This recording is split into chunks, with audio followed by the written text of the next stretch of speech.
Hello, my friends. Welcome to another episode of Deep True Crime. I'm Manny Rodriguez. In today's episode, as I've been sharing, and I thought I would continue sharing about all the people pointing to Jack DeCoeur.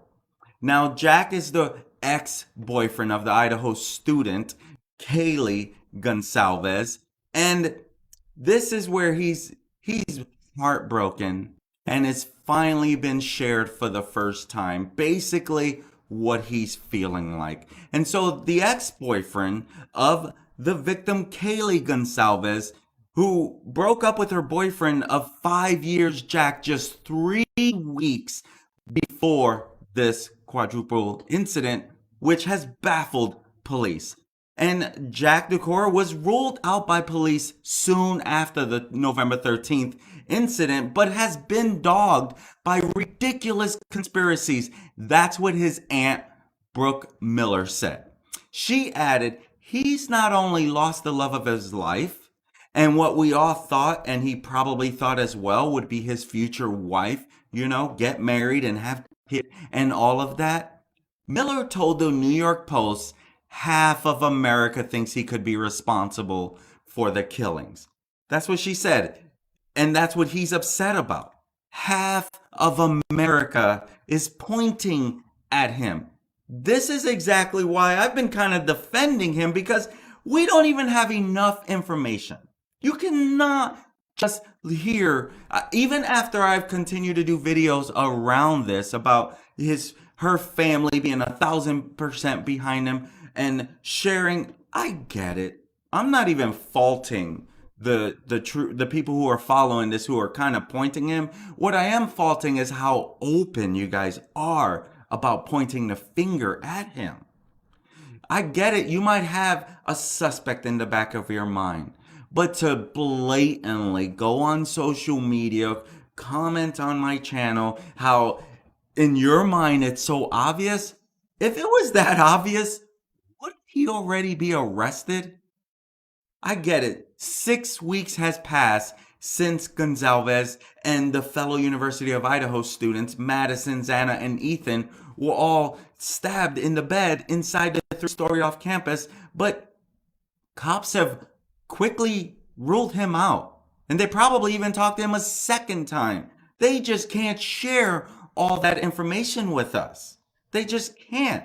And so cops, they have so far discerned that the slayings occurred between 3 and 4 in the morning, and not much else has been divulged to us. And then we find out that they're looking for the white car. Moscow Police Chief James Fry, who oversees this small little city of 25,000 Moscow residents, he said that he has no clue who or where the killer is, and he himself has faced a lot of criticism. But Miss Miller said DuCoeur, who is a mechanical engineering major at the university, was obviously sad about the breakup, but the couple were still friends. She said Goncalves was planning on moving away and the split was amicable. That's what his aunt is saying. And days after murder, it did emerge that Goncalves and Mogan, that they called Jack at least 7 times shortly before their deaths in the very early hours of the morning.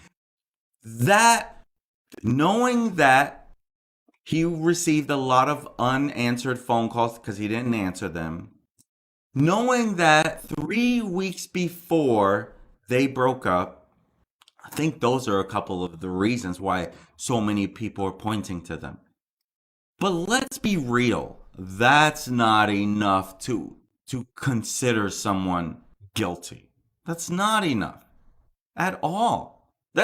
Come on. If you've been following true crime stories, you know you need a little more than just that. Okay? If they hadn't even seen each other for 3 weeks, would his DNA still be at the crime scene? Right? Because that would definitely tie him there. Because if they broke up 3 weeks ago, we don't know if they've not seen each other for 3 weeks. We don't know all that. Let me know in the comments if you know any of that. But would his DNA be at the crime scene if he hadn't seen her or been into that home for 3 weeks. Because if it is in the crime scene, he should definitely be looked at harder. We don't know that. So how can people point fingers to him? That's my thought process in the matter there. Now, Steve and Christy Goncalves, this is Kaylee's parents. They have said that they stand by Jack 1,000%, which is what I shared a few days ago. Miller, the aunt, she dismissed speculation online that her nephew committed these heinous crimes as ridiculous conspiracies. I agree with you, Aunt Miller. Adding that we all know beyond a shadow of a doubt that there's no way that Jack would ever do anything like that to anybody. Now, I get why that comment can fall on deaf ears, because we've seen this time and time again when it ends up being that person. But that doesn't mean that's the case with everyone. I am taking the family side that Jack D has nothing to do with this. And it is truly ridiculous conspiracies. To prove how fast this speculation can go, let's take the lawsuit for example. This TikToker, acting like she can read all these tarot cards, she pointed the finger to a professor at the university. The professor turns around and sues her. But when she pointed the finger at the professor, other people believed that. Other people believed what this TikTok sleuth, as many would call her, they actually believed what she said, and they literally went after the professor. That's how these people operate. I don't understand why, if they want justice, that they would want to go and make threats. But that's what happens when you throw people's names out there. And so if you think about that lawsuit and how quickly that lady had to defend herself, good for her for defending herself. Because many people would try to just let it go away without even saying anything. This is the first time we're hearing from Jack's side. I hear people say, why isn't Jack speaking up himself? Why would he? Whatever he says, you're going to twist. Whatever he says, you're going to twist until there's a killer. And then when there is one, when the killer's caught, you're going to all say, well, it looked like it was him, so, and defend yourself. Why bother? Why bother? And so Aunt Miller, she dismissed all this speculation as ridiculous conspiracies. In her mind, they believe without a shadow of a doubt that Jack has nothing to do with this. And she said that Jack is struggling with the thought of returning to the university. I definitely would not be returning for a little while, so I don't blame him for struggling. And she says that it's hard for him to think about going back to Moscow because his life there was very involved with Kaylee's.